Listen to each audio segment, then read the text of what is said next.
అలాగే 2 సంవత్సరాలకు పైగా టీ20లో ఆడలేదు ఇంటర్నేషనల్ టీమ్‌కి శ్రేయస్ అయ్యర్. డైరెక్ట్‌గా తీసుకొచ్చి క్యాప్టెన్ చేయడం పైన ఏమంటారు? అంటే అతను ఈ టీమ్‌కేం కొత్త కాదు. వన్ డేస్ ఆడుతున్నాడు. ఇండియా తరఫున వన్ డేస్ ఆడుతున్నాడు. ఛాంపియన్స్ ట్రోఫీ ఆడాడు. అతను ఎందుకు ఆడలేదంటే 2 ఏళ్లుగా 2 ఫ్యాక్టర్స్. ఒకటి ఆ నంబర్ 4లో సూర్యకుమార్ ఆడుతున్నాడు అతని ప్లేస్‌లోనే. రెండోది అతనికి ఫ్రీక్వెంట్‌గా ఇంజరీస్ అయినాయి. సో, దానివల్ల టీమ్‌కి అతను దూరంగా ఉన్నాడు. ఎప్పుడైతే సెలెక్టర్స్ డిసైడ్ చేసుకున్నారో సూర్యకుమార్ యాదవ్‌ని పక్కన పెట్టి శ్రేయస్ అయ్యర్‌ని తీసుకొచ్చి కెప్టెన్ చేద్దామని. సో, 2 ఏళ్ళు టీమ్‌లో లేకపోయినా అతను ఇండియాకి అన్ని ఫార్మాట్ టెస్ట్ మ్యాచ్‌లు ఆడాడు. టీ20s ఆడాడు.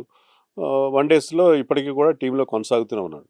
సో, అతన్ని అర్జెంట్‌గా క్యాప్టెన్ చేయడం ఒక విధంగా మీరన్నట్టుగా అది ఆశ్చర్యంగానే ఉంటది.